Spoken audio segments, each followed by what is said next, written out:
छत्तीसगढ़ी गाने सुनने के लिए हमारे चैनल को सब्सक्राइब करें एवं बेल आइकन को क्लिक करें। श्री जानकी स्टूडियो प्रस्तुत करते हैं ये सुंदर गीत।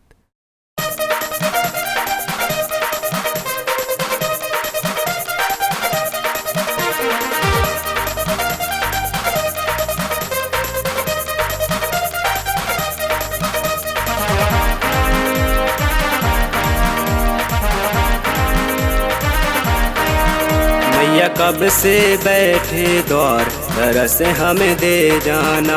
मैया कब से बैठे द्वार दरस हमें दे जाना। दे जाना मैया दे जाना। दे जाना मैया दे जाना। दे जाना मैया दे जाना। दे जाना मैया दे जाना। हम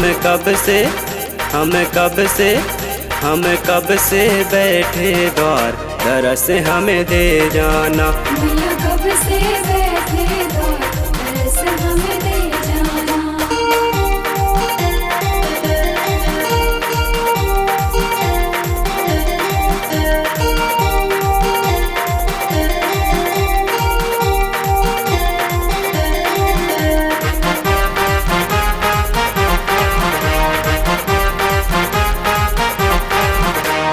पाली वाली बिरासनी मैया चेहरा वाली ज्वाला मैया।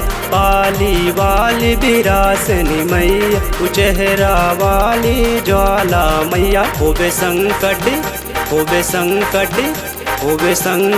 दूर हमार तरस हमें दे जाना। मैया कब से बैठे द्वार दरस हमें दे जाना।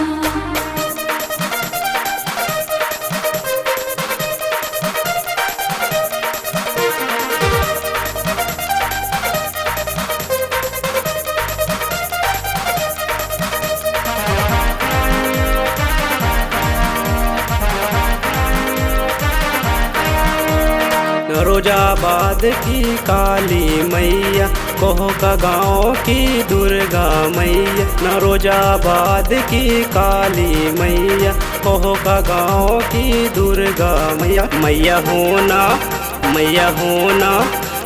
होना हम पे सहाय तरस हमें दे जाना। मैया कब से बैठे द्वार दरस हमें दे जाना।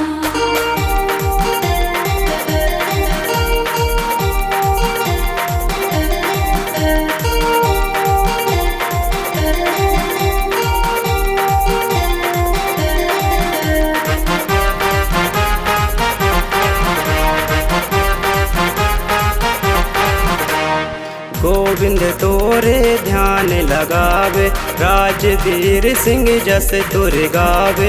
गोविंद तोरे ध्यान लगावे, राजवीर सिंह जस तुर गावे। मैया कर दो बेड़ा पार तरस हमें दे जाना। मैया कब से बैठे द्वार दरस हमें दे जाना। दे जाना मैया दे जाना। दे जाना मैया दे जाना। दे जाना मैया दे जाना। दे जाना मैया दे जाना। हम कब से बैठे द्वार दरस हमें दे जाना। मैया कब से बैठे द्वार दरस हमें दे जाना। मैया कब से बैठे द्वार दरस हमें दे जाना। मैया कब से बैठे द्वार दरस हमें दे जाना। श्री जानकी स्टूडियो नौरोजाबाद फुली डिजिटल टेक्नोलॉजी के साथ आपके क्षेत्र में जाना माना स्टूडियो। आपके स्वर में हम जान डालने का प्रयास करते हैं। श्री जानकी स्टूडियो में एक बार अवश्य पधारें।